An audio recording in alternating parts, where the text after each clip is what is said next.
2019 to a completely underwhelming welcome. Original reviews blasted not only the expected day one release bugs, which were many, but also offered some pretty harsh critique of the story and base level gameplay. Back in 2016, when I first saw the trailer for Days Gone, and in particular the gameplay trailer, I was practically frothing at the mouth with excitement to play this game.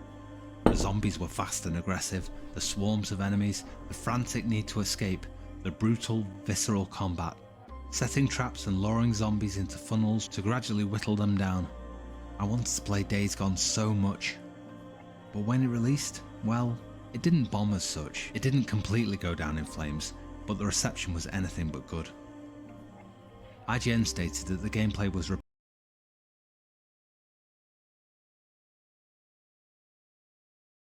repetitive and the story missions were wrapped in dramatic importance they didn't earn. Metacritic gave it a score of 71, which is a damn sight lower than what I'd hoped for. I was pretty disappointed. As such, I didn't play it. I wasn't making YouTube videos back then, so I believed the reviews I saw and thought I'd wait before spending my hard-earned cash on a game that, if the reviews were to be believed, was half-baked at best. The problem is, that kind of disappointment, for me at least, sticks. The feeling of being let down hits hard and doesn't go away easily. You quickly move on to other games and tentatively pin your hopes on something else off in the distance.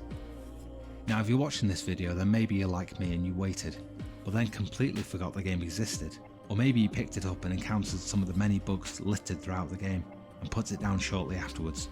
Or perhaps you were one of the few that saw past the bugs and hammered your way through it and loved it, and you're here to tell others your thoughts.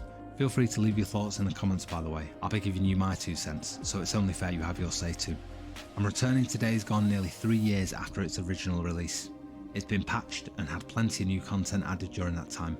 Bend Studios have not been idle.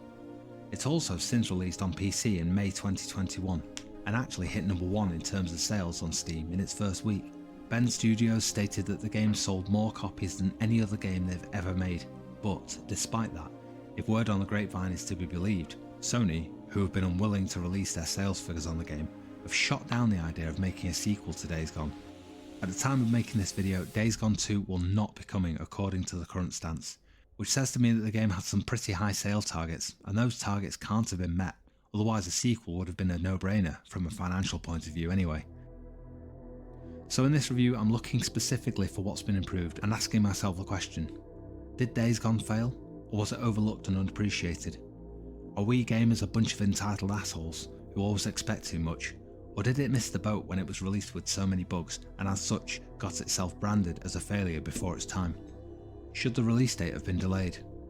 I'll offer my opinion on the story without going into any spoilers. I'll talk about the difficulty, the gameplay, the look and feel of the game and the improvements that have been made since release, which makes Days Gone, in my opinion, a fantastic game which you would be forgiven for having given about what is going to talk I'll be about. making a case for why you might want to give Is the game good or not? You'll learn to craft traps and ways to distract your enemies, which become essential when taking on the hordes. The enemies in the game come in various flavours. Zombies, of course, are both the backdrop of the story and provide some of the most exciting and memorable experiences in the game.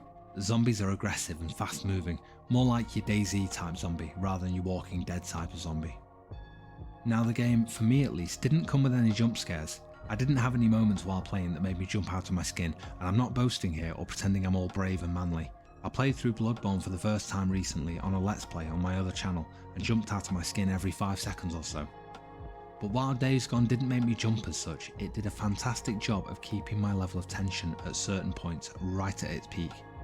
The lack of resources and the constant risk of discovery, the fact that if I was spotted by one zombie, there were likely to be more very close by who would be alerted, especially if I took down one using a gun without a silencer. The fact that my stamina bar wouldn't let me outrun a slow moving zombie, and knowing he'd be right behind me and that I'd almost inevitably have to turn and face him eventually, and any others he picked up along the way. Knowing that if my melee weapon broke mid-fight, I'd very quickly be out of options. It kept me right on the edge of my seat during certain encounters. I loved the horde battles too, knowing that to just run and shooting would quickly see me dead, and that planning my attack was the only hope for getting a win. Okay, that seems to be a decent game.